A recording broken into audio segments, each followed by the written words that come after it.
Hello, folks. This is Amos.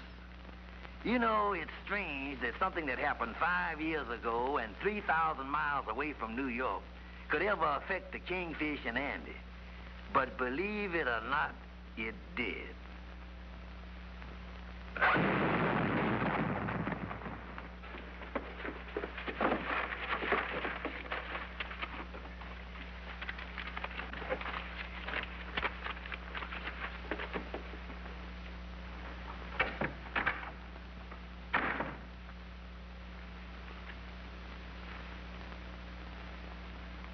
$100,000, Frank.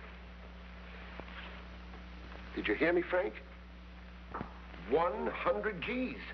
I still can't figure out what I done with my glasses. You sure you didn't drop them someplace? I know. I left them on top of the filing cabinet by the safe. Oh, that's great.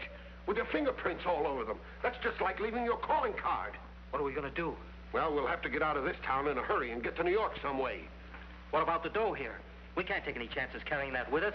If we get caught, that stuff is the kiss of death.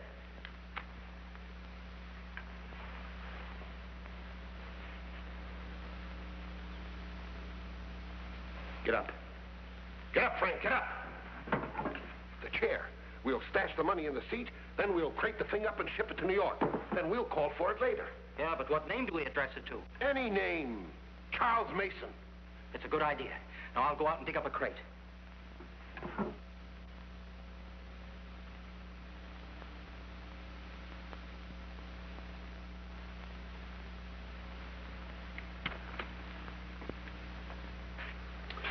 I'll mark down here, hold for pickup.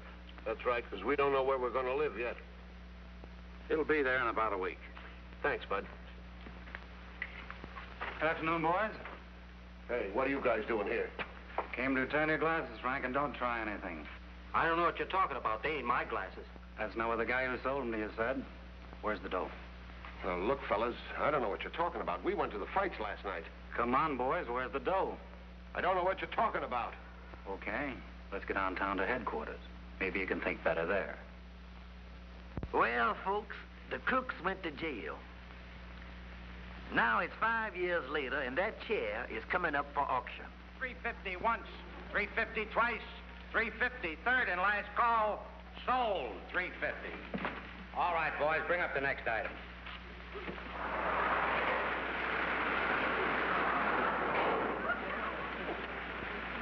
Well, Andy, we'll stay in here until the rain lets up, and then we can go back to the park. Yeah, good thing that thunder woke me up. Yeah. 2 weeks ago, I was sleeping in the park on a bench and stepped right to a 2-inch rainfall. Hey, what is this place anyway, Kingfish? Well, Andy, this is the railroad warehouse. This is where they dispose of unclaimed merchandise. Oh, yeah. Come on, Andy, let's go down here and sit down and see what's going on. Yeah. All right, gentlemen, here's a case of merchandise. What am I bid? You're buying it sight unseen. That's a mighty big box, Andy. I wonder what's in it. Well, ask him.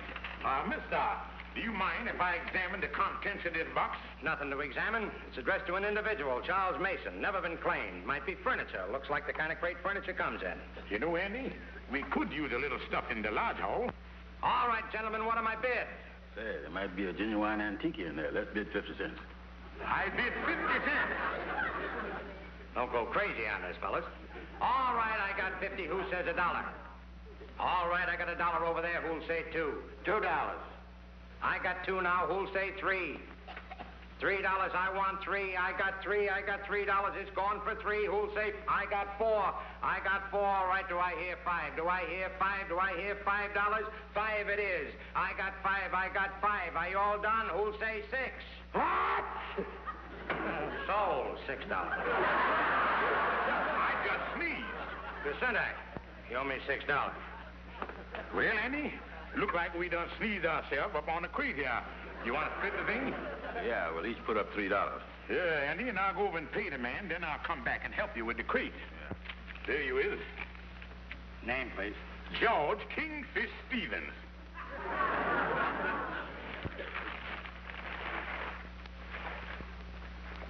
Well, there it is, Amos.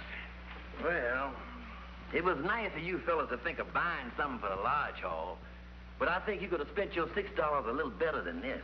Well, we only figured on spending 50 cents, but the Kingfish done sneezed us into this deal. Well, the chairman offers we could use it anyway. Looks comfortable enough, all right. Holy mackerel. What do they stuff these things with anyhow? Horsehair, I guess. Yeah, look like they left a couple of hoofs in there, too. Well, maybe there's a moral in this for you fellows someplace. Instead of loafing in the park all day, if you'd been out looking for work, you might have ended up the day getting some money instead of spending some. Yeah, I guess you're right, Amos. It's all water over the bridge and all that stuff. Well, it's something for me to put my feet on anyhow. Well, I got to get going. I want to see you fellows later, yeah? So long, Amos. So long. So long, son. You know, Andy, I think it's the springs. Maybe we could loosen them up or something. Yeah, I'll go down in the basement and get a hammer and a screwdriver and see what I can do with it.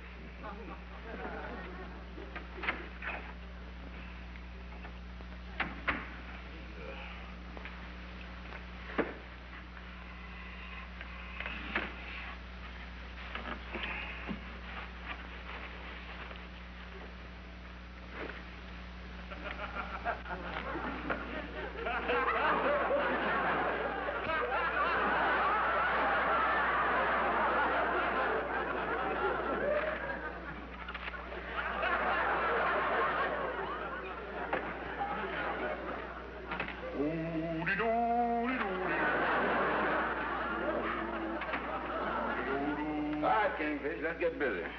Now, Andy, on second thought, anything beat up as this here is liable to fall apart if we go to fix it. Yeah, I guess we'll just consider this as a looking at chair instead of a sitting down one, huh? Yeah, Andy, pardon me. I want to make a personal phone call. Oh, sure, Kingfish. I'll use the outer office. Yeah. And like I say, don't go poking around in the chair for nothing. Just forget the whole thing. Okay.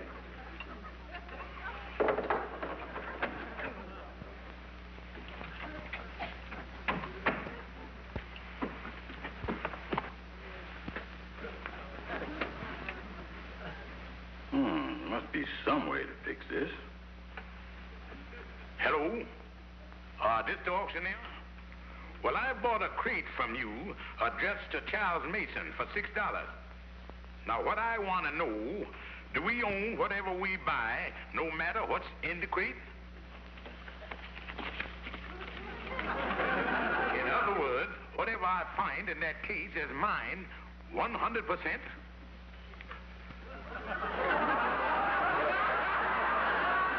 Thank you.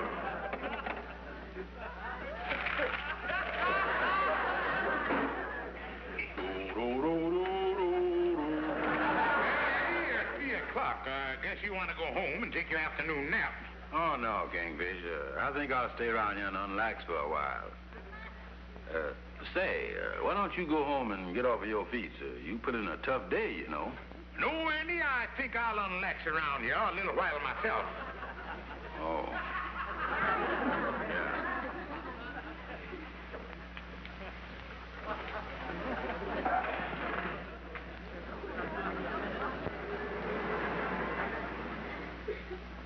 Yeah, it's 8 o'clock. Yeah. This unlaxing sure is great, ain't it? Oh, yeah. I'm crazy about it.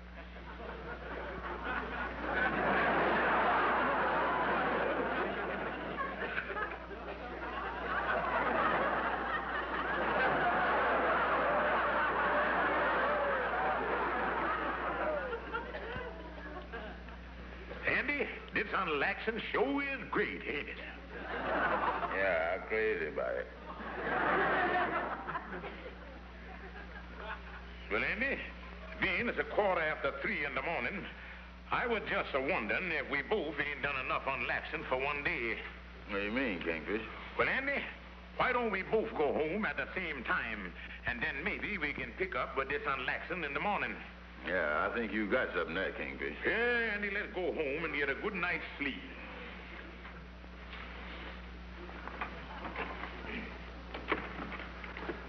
Well, I'll see you tomorrow, Andy. Yeah. See you tomorrow, Kingfish. Good night.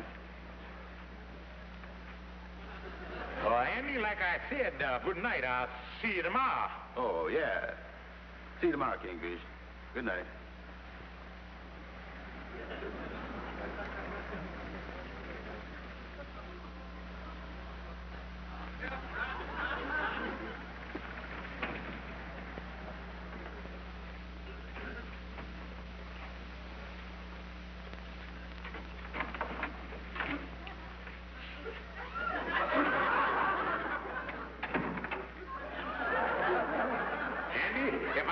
you what I know, and you told me what you know, I got an idea that we each know what each other know.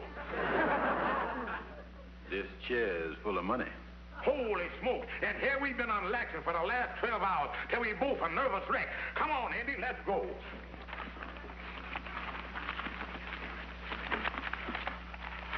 Holy smoke, Andy. There's $10,000 in each pack. Yeah, and I think it's about 10 of them in there.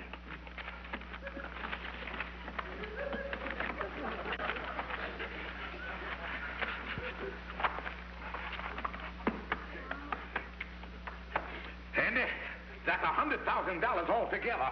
$100,000. Andy, that's $50,000 apiece. We are rich men. Oh, I dreamed of having $1,000, but $50,000.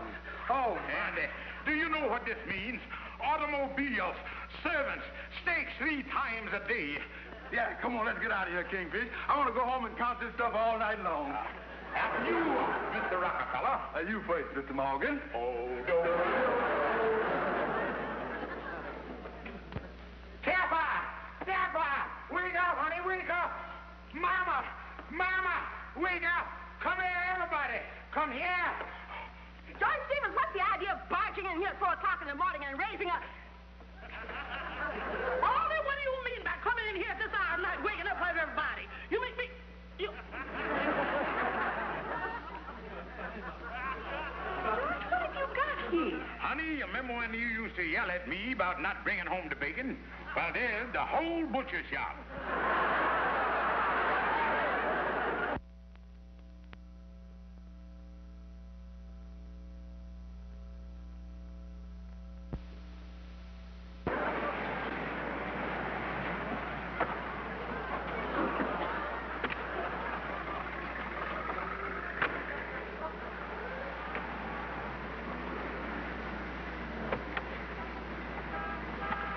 Mr. Stevens, we're home. Mr. Stevens, we're home. Oh, yeah, so he is.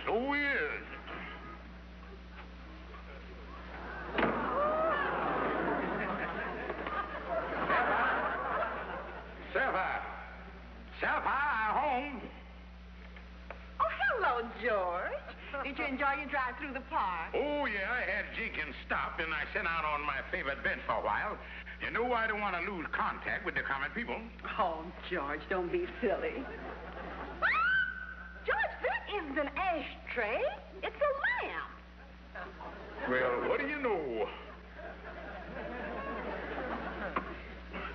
Well, darling, did you have a nice day today? Oh, yes. Mom and I were out shopping all afternoon. She got a few things that she needed. Oh, that's good, all right. Well, hello, Mama.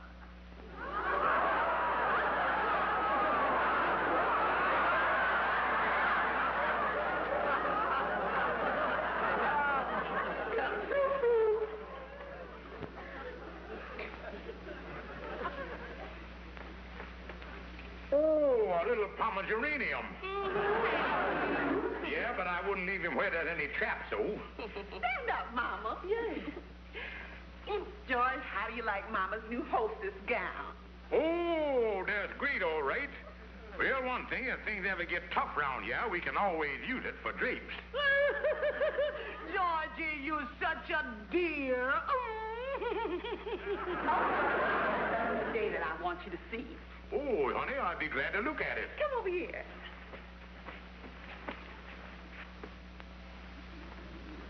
What do you think about it, George? Oh, that's good, all right. Sure is, whatever it is. Whatever it is? George, that's an abstract. Oh, yeah, I recognize it now. And that's the one thing this apartment needed, an abstract. I'm the one who discovered it. And, George, the best part of it all is it only costs $200. Only $200? Well, I don't see how they can turn them out for that price. George, would you like some tea? Mom and I were just going to have some. No, honey, I expect Andy and Calhoun up. We're going to discuss some finance. Oh, yeah.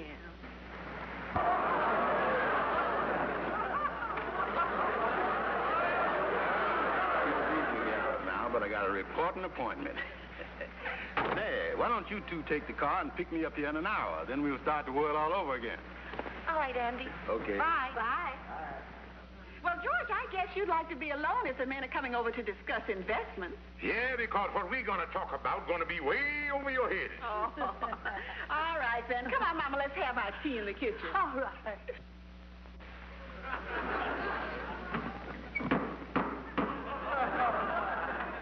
Oh, hiya, Brother Andy. Hi, Kingfish.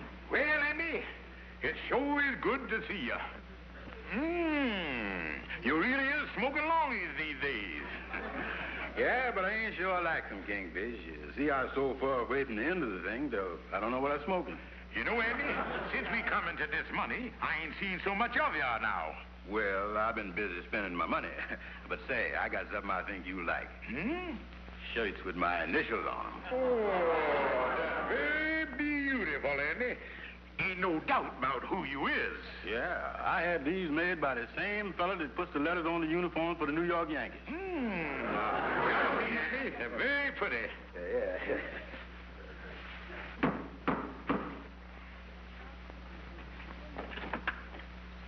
Hi, Calhoun. Hi, Kingfish.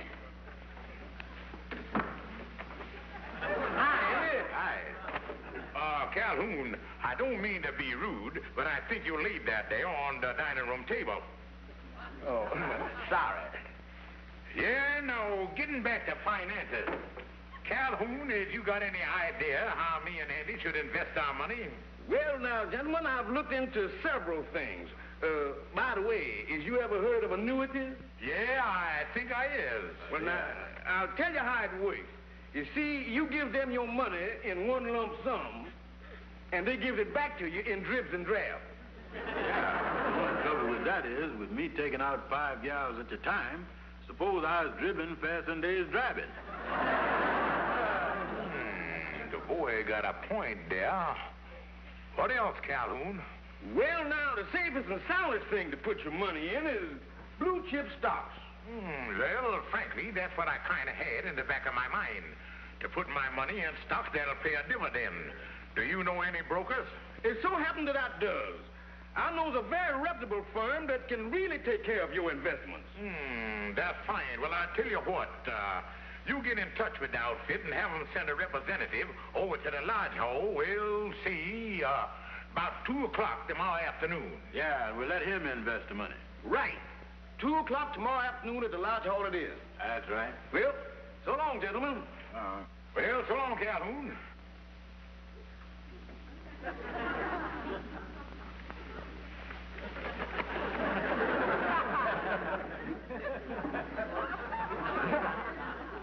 I got to get me some new glasses.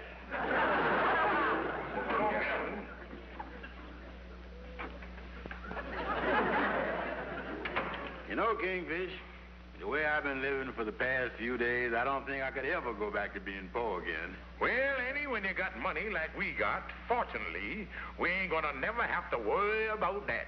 That's right. Men, you served 5 years of your term. By virtue of your parole, you're now free. All I can say is behave yourselves and good luck. Okay, Warden. Remember, don't leave this area. If you do, it'll be direct violation to your parole. And you'll wind up right back here again. Thank you, sir. Thank you, Warden. It was a crate addressed to Charles Mason. Charles Mason. I think we just sold that last week. I got a record of it here someplace. You sold it? Yeah, we held that for 5 years. Well, who got it? What happened to it? Well, let's see. Oh, here it is. It went for $6 to a Mr. George Stevens. His address is the Mystic Knights of the Sea Lodge Hall on 138th Street. Mystic Knights of the Sea Lodge Hall. How to do, gentlemen? We're looking for a man by the name of George Stevens. Yes, sir. He the Kingfish. He called up a little while ago, say he's gonna be down here any minute. What you want to see him about? Personal. Yes, sir. Well, his office is right in there. You can go in the way from him if you want it. You can do that.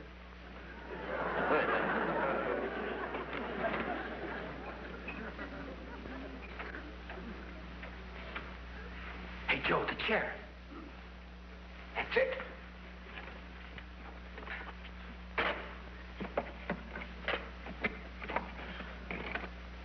money's gone. Hi, Lightning. Hi, Mr. Kingfish. There's two gentlemen in the office waiting to see you. Andy, that must be two stockbrokers that Calhoun sent up. They're a little early, but that go to show they're on the ball. Yeah. Well, hello, gentlemen. My name is George Stevens, and this is my good friend, Mr. Brown. Howdy. Hi. Now, look, let's get down to business. That's what I likes. We came about the money. Oh, yes, I know. I've been expecting you. You've been expecting us? Yeah, we even brought the money here in these here briefcases, so we wouldn't waste no time. Yeah, now you being stockbrokers, you'll know the best stocks to put our money in. We want nothing but the blue chipper stuff. And here's the money, gentlemen. And I'm going to leave the whole matter entirely in your hands. Because Calhoun said you boys were the most reliable in the business. Yeah. And I'm going to make it easier for you. We'll put it all here in one briefcase, and you can take it that way. Yeah, but of course, we want to know what stocks you finally decide to invest our money in. Oh, well, don't worry. We'll get in touch with you. Don't call us. We'll call you. Just a minute. What do you want? You think we're a couple of amateurs, huh? How about a receipt? Yeah. Oh, I clean forgot about that. Well, I got it all made out. All you got to do is just sign it. You know, when you're dealing with big businessmen, you got to keep everything legal. Well, so long, fellas, and thanks for giving us the business.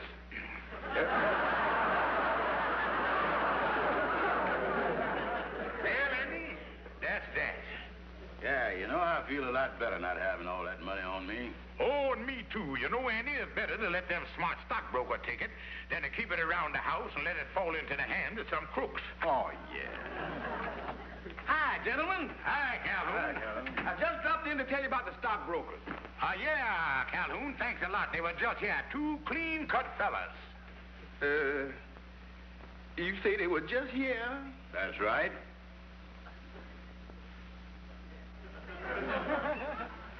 What's the matter, Calhoun? Now, what I'm trying to figure out is, how come they was just here when I ain't called nobody? You ain't called nobody. No. Not even one teensy-weensy call? No, I ain't called nobody. Andy, they got our money. We've been robbed. Let's call the police. Yeah, get the police. Hello? We want the police. We got to get the police right away. Andy, we ain't got no time to wait on the police. We got to catch them guys ourselves. Well, let's get going. Who are you? I'm the police. Oh, thank goodness you caught them. Yes, we've been on the trail of these two crooks ever since they were released from prison. Which one of you is George Stevens? Well, I'm George Stevens. This your briefcase? Oh, yeah, that's mine, all right. Yeah, and that's our money in there, too. Your money. Take it easy, fellas. This isn't your money. Well, what do you mean? Well, it's a long story, Stevens. We're going to go down to the jail and book these two boys. Why don't you come along? We'll tell you all about it. And that's the way it is. Well, it'll all just have to go back. I think he must have gotten wind of what was coming, 'cause this morning he bit me. But it just goes to prove one thing. Money that comes easy, goes easy. Irregardless to how it come, this is really a blow. And all them beautiful gals that was dying to go out with me when I had all that money. The only money that means anything is money that you work for, money that you've earned. It wasn't easy carrying that crate, I tell you that. Well, this should be a lesson to all of us. Shouldn't be greedy. We should be satisfied with what we ourselves earn. We shouldn't want things that were beyond our reach. Yes, trying to get something for nothing is one of the worst evils of mankind. And like Mama says, I hope we've all learned a good lesson. Come on, folks. Come on, folks. Let's hear something. I don't know what's inside, but I got $1.50 for this. Who'll bid $2? I bid $2. I bet 2.5. Do I hear $3? I bid $3. Do I hear $4?